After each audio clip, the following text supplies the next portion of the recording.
אל תבוא במשפט עמנו,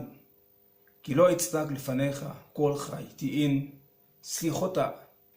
כנסויה. RORELNA ma chu min hroilul suang che ima thiam chantirin tuma anom don silawa tin pathian ma RORELNA ma din ahu phur oma azum omlowa kan hlau thawanga kan tri anga kan ngam lowang kan thil sual ti te kan nung chang te kan khosak dan te kan ngai tu in dingam kan nilo ding thai din huna po kanin da lo po ni mai thaya ai tin nge kan ngai tu ne le kan ril ruwa sual rengon kan ngai tu lain kan khosak dan le kan nung changa pathian du lo zong le lom lo zong kan ti lain ai tin nge pathian ma kan din ngam te lulang masangin kum khata voi khat kai na ngai sia RORELNA ma kan din ngai sia kan thil ti te kanom dan te engkim mai pathian ne na forin hailanin ka chong thu re langai sia mase kan huam lo kan ngam lo ni chu RORELNA chu ape hel theim RORELNA la pa pathian ma ding lowin apum pel dan omen te henin te khin thu pe kan ya voi khat mi pakhat hianin fapa pakhat man nei chun mangai em mai hi na ya aduat em mai fapa chu ni tin maya alim puya lom na siam tu ania amanu na zong in khana ni chu asak voi khat chu fapa chu anin adulo zong atia ati thin rima chu pa relu le ngai tu na chuanin tharau suale bolo alo lu thut maya afapa chunga kuthlakin afapa athater maya afapa atilum atha nuwa hunaliama athinrim nate alaurea athil swal ti hretsuaka afapa amal nei chun amangai em adut em akha athat ti ein riat khanin name lo mai lung chetak mai na tap khom homa ti ngai na om to si no lusunin shom ti in ahuna manga athil swal ti lalbeng alo thlenga tual tha na rap kha ase pai ten he na chu tual that tu pa chuman turin atira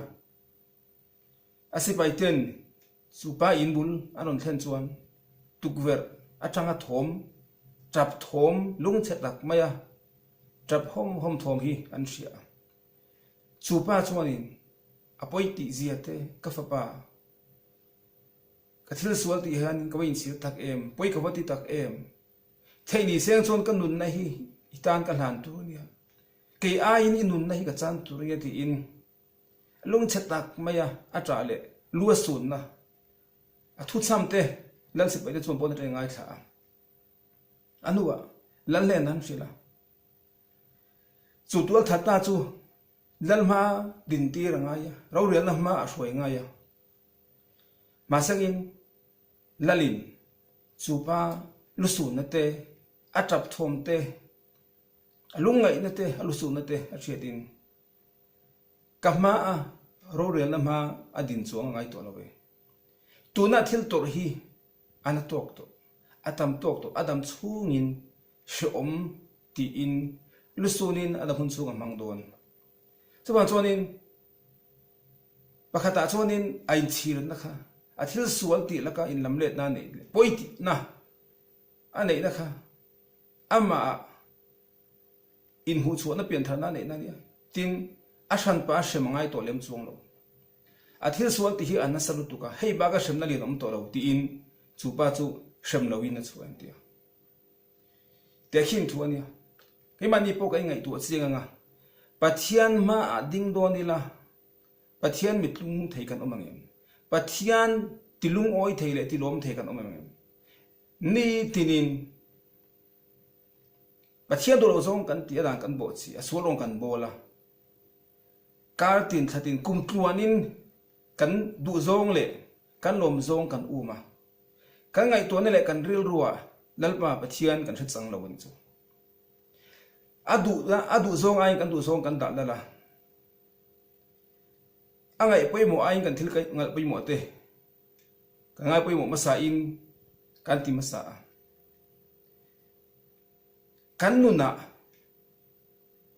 kan du zong chia kan ti lana la pa pathian thu kan thin lunga mun kan siam lo chu te chung chu to na hianin la pa pathian ma eting kain lan ngamang etin nge kan din ngamang ma sengin tu te hin tu kan soi mang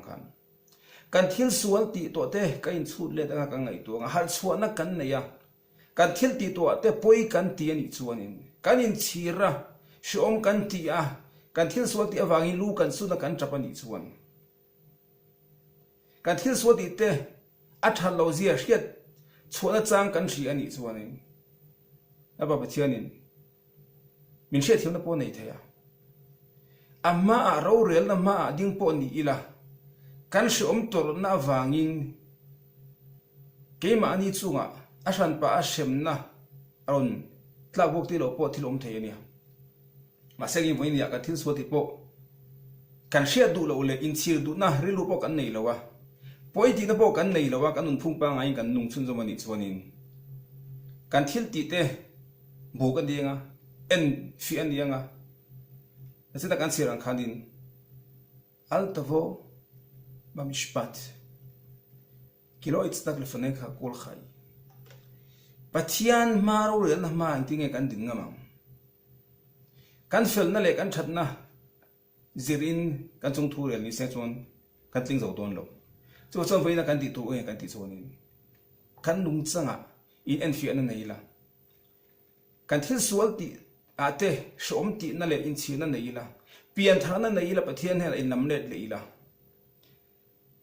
kai kan nu na kan thil sual ti bai shom ti na kan nei ni chuanin na ba pathianin me shi thiam na ne yam khami kha hela dang kan thil zil ni sangin rosh shana ma yom kippur ma in mitinin kheshbon nefesh kan tingaya kai ngai tu anga kai en fi anga en tiang nge hun kamana eng hinge ni tinin katia kanuna hian enge ka da puimo e ka da lal kati sa du zong le lom zong e lal pa pathian ka thlang zo kain en fi anga kan thil sual ti te kain chira poi kan tia ngai dam kan dir ne so lal pa pathianin mi ngai dam thei khami khai da tang kan thil zim ni sangin lal pa pathianin kan chung thu a thazongin min rel sak theu ro se zabain shalom vek ule